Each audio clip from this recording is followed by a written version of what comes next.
देश के प्रधानमंत्री माननीय मोदी जी, वरिष्ठ बीजेपी नेता, पूर्व राष्ट्रीय महासचिव और वर्तमान कैबिनेट मिनिस्टर आदरणीय श्री कैलाश विजयवर्गीय जी, सुप्रीम कोर्ट के senior lawyer doctor AP Singh और एक सनातन स्त्री के खिलाफ अंजी टॉक के नाम से इंस्टाग्राम पर गाली गलौज, अभद्र टिप्पणी और बकवास करने वाली दिल्ली की इस 2 कौड़ी की चवन्नी छाप शूर्पणखा के उद्गारों को सुनिए।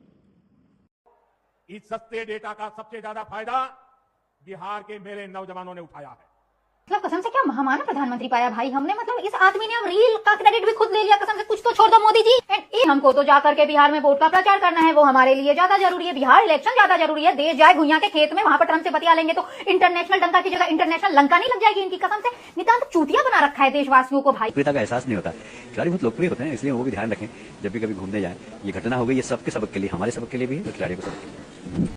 ये चाचा बीजेपी के एमएलए हैं कैलाश विजयवर्गीय। नितांत अव्वल दर्जे के बेशर्म आदमी हो विजयवर्गीय जी। बोलने से पहले सोच तो लिया करो कि बोल क्या रहे हो। कहीं से क्रैश कोर्स किया था बेशर्मी का। मतलब बोलने की बेशर्माई देखो इस आदमी की। बोल भी कैसे पा रहे हो तुम राय। लेकिन फिर भी इन मंत्रियों को इस तरह से उल जलूल कुछ भी भौंकने बकवास करने की ऑडेसिटी आ कहां से रही है, मुझे ये जानना है। कसम से नॉट ऑल पे है, चाहे वो प्रधानमंत्री क्यों ना हो। खैर प्रधानमंत्री भी पैसे ही है, पर फिर ट्रेनिंग तो बोलने की, कहीं पर भी कुछ भी मुंह उठा करके भौंक देते हैं। कसम से छी, शर्म आनी चाहिए। दोस्ती तो नहीं है, कहीं प्यार उभर तो नहीं आएगा। देखो बाकी बातें तो बाद में करेंगे, लेकिन सबसे पहले इस मानसिक रूप से विकलांग व्यक्ति की टॉप नॉच ओवर एक्टिंग देखने के बाद मैं मेरे कॉन्टैक्ट में जितने भी एक्टर, डायरेक्टर, प्रोड्यूसर है उनसे यही अपील करना चाहूंगी कि भैया अगर तुम्हारे पास कोई भी नीच गलीच रोल है कोई भी प्रोजेक्ट में, तो कोई भी छोटा मोटा गलीच सा रोल इस व्यक्ति के मुंह पर फेंक करके मारो, क्योंकि ये कोर्ट जाने लायक तो नहीं है बंदा। कसम से काले कोर्ट की बेइज्जती करवा रहे हो भैया तुम। मानवता और विद्युता दोनों की उम्मीद मैं तुमसे बिल्कुल नहीं करती, क्योंकि जिस आदमी ने निर्भया के आरोपियों का केस लड़ा हो उससे हम क्या ही विद्युता और मानवता की उम्मीद कर सकते। इतना कुत्ता आदमी है ये, इतना बॉयफ्रेंड बना रहा है। कसम से कुछ भी बकचोदी करनी है और इसका ये मतलब है तुमको कुछ भी भौंकने की आजादी मिल गई है। वकील हो, वकील के जूते में ही रहो, ज्यादा फरफराने की जरूरत नहीं है। ठीक नहीं है तो अगले बार से अपना मुंह बंद रखना। इन्हें भौंकने से बढ़िया है वकालत छोड़कर अपना काला कोट अति शीघ्र जला दो। कसम से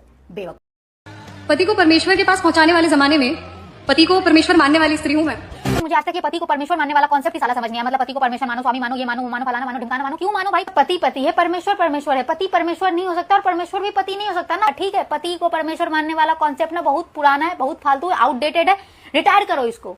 मित्रों, ये औरत आदतन अपराधी है जो विकृत मानसिकता से ग्रसित होकर के ये विशेली नागिन आए दिन देश के डिग्निटरीज, राजनीतिज्ञों, संतों, महंतों, धर्म और अध्यात्म, हिंदू त्योहारों, हिंदुत्व और बीजेपी के खिलाफ और राष्ट्र विरोधी देशद्रोह का कुत्सित कार्य करती हुई आई है।